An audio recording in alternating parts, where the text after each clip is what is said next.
पर बागेश्वर बालाजी की कृपा। और गुरु तो गुरु होता है, लघु तो लघु होता है। तो हम रोज आते थे। दादा गुरुजी की जो एक्टिविटीज, उनकी जो क्रियाकलाप और उनका जो हनुमान जी के प्रति समर्पण, उनकी जो सौम्यता, लंबी दाढ़ी और वो विनोद में हंसना, ठहाका लगाना और चाय पीना और उनका जो बैठना। और उस जमाने में लाल बत्ती एक बहुत बड़ा विषय होता था। कोई लाल बत्ती गांव में, छोटे से गांव में आए, वो बहुत बड़ा बात होती थी। वो गांव के लोगों ने तो कभी देखी नहीं। उस जमाने में लाल बत्ती आया करती थी। बड़े बड़े आईएएस ऑफिसर दादा गुरुजी के पास में आते थे आध्यात्मिक सुख पाने के लिए, कथा प्रसंग सुनने और निजी जीवन से संबंधित मार्गदर्शन जो गुरु की भूमिका होती, वो गुरु भूमिका निभाते थे। वो उन सब चीजों से हमारा आकर्षण दादा गुरुजी के प्रति बढ़ा। उस समय परिस्थितियां हमारी विचित्र थी, बहुत दीनहीन परिस्थिति थी। पिताजी उतना कुछ करते नहीं थे, कर्म कांड से उतना भरण पोषण। तो कुछ दिनों बाद पिताजी ने कर्म कांड भी विराम कर दिया। अब और परिवार में उठापटक हो गई। उठापटक का मतलब भोजन की व्यवस्था भी ठीक नहीं। तो इसी गांव में हम भिक्षा कर लेते थे। ब्राह्मण होने के नाते भिक्षा में जो मिलता था उससे परिवार का भरण पोषण होता था और परिवार हमारा चलता था। तो बहुत मन में दुख बना रहता था। लोग कहते थे कि आपके दादाजी तो बहुत सिद्ध हैं, वो कुछ भी बता देते हैं। ऐसे गांव के लोगों में मान्यता थी। और वो पुजारी भी, तो बात भी सत्य थी, उसमें कोई किंतु परंतु भी नहीं था। एक दिन हम भी 9-10 साल, थोड़ा सा होश, तो घर की वो परिस्थिति, वो छोटा सा कमरा, वो भी कच्चा कमरा, वो भी वो माँ की एक साड़ी पहने देखना, हमसे छोटी एक बहन, हमसे छोटा एक भाई, और उनकी पढ़ाई के लिए त्योहार आ जाए तो हम उनको भोजन भी नहीं करवा पाते थे और वो ठीक से कपड़े भी नहीं पहनते थे। और बच्चे बहुत खुशियां मनाते थे त्योहारों पर। उनको देख करके एक मन ही मन, एक जो बड़े होने के नाते हम घर में बड़े थे, पीड़ा हुई। और ये भी ईश्वर की एक कृपा थी। एक दिन हम दादा गुरुजी के पास आए और हमने प्रार्थना की कि आप तो दुनिया का सब कुछ बता देते हो और हमें तो कुछ नहीं, आप हमें बताओ। उन्होंने बहुत मुस्कुराए, बिटवा कहते थे, बिटवा, धीरेन्द्र, धीरू। और उन्होंने चाय पिलाई, जूठी चाय वो हमको पिलाते। एक बहुत आश्चर्य की बात थी कि हम 10 भाई हैं ताऊ चाचा के मिलाकर, और लगभग एवरीडे हाजिरी, मतलब आना सबका, क्योंकि बाकी चाचा लोगों का खेत भी यही था और दादा गुरु के प्रति सबका सम्मानीय भाव था। तो दादाजी के पास में हमारे चाचा लोग भी आते थे और सभी भाई हम आते। लेकिन जूठी चाय पिलाना हम 10 भाइयों में वो हमको ही बुला कर देती थी। एक आश्चर्य था, कौतुक था। गुरु की दृष्टि तो बहुत अपार होती, तो वो शायद कुछ देख पा रहे थे। वो चाय हम पीते थे, फिर उस पात्र को धुल करके वहीं रख देते थे। नीचे एक नल लगा है, अभी भी लगा है, उसको हमने मिटाया नहीं, क्योंकि दादा गुरुजी के ना उसमें हाथ से उन्होंने चलाया है, तो वो याद है। एक फीलिंग्स होती ना, वो जुड़ाव है उससे, आत्मीयता है।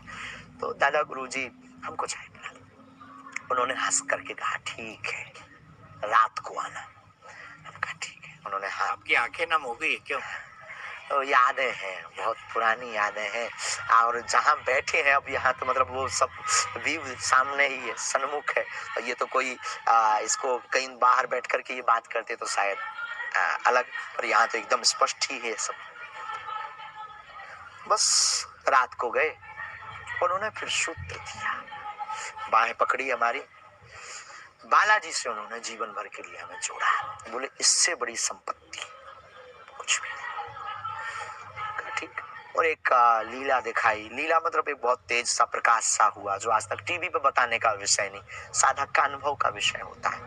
हम चले आए, लेकिन हम आपकी तरह ही थे, जो आप लोगों को कई बार होता है। हमें भी लगा कि बस उन्होंने चमत्कार दिखा दिया, बताया नहीं कि हमारी गरीबी कैसे हटेगी, संपत्ति नहीं बताई कि गड़ा हुआ धन बता दे, हीरा बता दे, हमारे पन्ना में हीरा बहुत पाए जाते हैं, ठीक है। पर उस वक्त होश नहीं था कि गुरु ने क्या संपत्ति दे दी जो कभी खर्च नहीं होनी, उस परमात्मा की भक्ति में। बस दिन बीतते गए, आभास होने लगा, फिर अनुभव होने लगे, फिर कोई सामने आता है तो फिर जो है उसकी ये ऐसा बोलेगा, ऐसा मन में आने लगा। लेकिन संकुचित भाव में हम कह नहीं पाते थे। लेकिन वो आके बताता था कि हमारा नाम ही, तो हमें लगता था यार ये तो हमें पता था, हमने क्यों नहीं पहले कह दिया। हमने गुरुजी को भी बताया, वो बहुत हंसे, उन्होंने कुछ उपाय बताए, हनुमान चालीसा पढ़ो, विधान बतलाए, उनको किया। फिर साधना की, तपस्या की, हवन किया, उनकी सेवा खूब की। फिर 2010 में उनका काशी वास हो गया। 2 साल के लिए फिर और बड़ा धक्का लगा, क्योंकि अब हमारा जुड़ाव घर से कम उनसे ज्यादा। आंखों की नमी अब रुक नहीं रही है महाराज जी। बहुत ज्यादा प्रेम था हमारा, फिर वो जुड़ाव हमारा उनसे बहुत ज्यादा हो गया, बहुत ज्यादा। फिर बस काशी में उनको इच्छा मृत्यु। अच्छा, काशी में उन्होंने पहले ही कह दिया था कि हम काशी में शरीर छोड़ेंगे। और जब अंतिम समय शरीर का छोड़ने का आया, गुरु तो आज भी हमारे साथ है, लेकिन शरीर छोड़ने का समय आया तो 2-4 दिन यहाँ इंतजार किया। तब ताऊ चाचा लोगों ने, हमने सबने निर्णय किया कि काशी में ही शरीर को त्यागें। हम सब काशी में मणिकर्ण का घाट पर 15 दिन तक दादा गुरुजी वहां एक धर्मशाला में रहे। 15 दिन बाद जब पितृपक्ष लगा, तो पितृपक्ष की परमा को सुबह 6 बजे तो सूर्य की लालिमा आती जा रही, उस महापुरुष का शरीर पूर्ण हुआ। उस बुद्ध पुरुष महापुरुष की देन है कि हमको हनुमान जी की साधना, जीवन जीने की कला, बात करने का ढंग और जीवन को कैसे जीना चाहिए, मतलब सीधी सी बात, हनुमान जी को मिलवाने का श्रेय उस महापुरुष, उन महापुरुष को है। और वो किस्मत से हमारे दादा गुरु जी, तो तब से फिर आज भी वो याद और आभास हमें रहता, तो वो है, यही है, और उनके कारण हम हैं। तो कहते हैं जिसका गुरु महापुरुष होता है, उनका चेला फिर बुद्धू नहीं, बुद्ध होता है। हम तो साधारण नालायक हैं, लेकिन गुरु कृपा का प्रताप है कि आज आपसे हम बात कर पा रहे और भगवान की कथा को गा रहे। और कोई आता है तो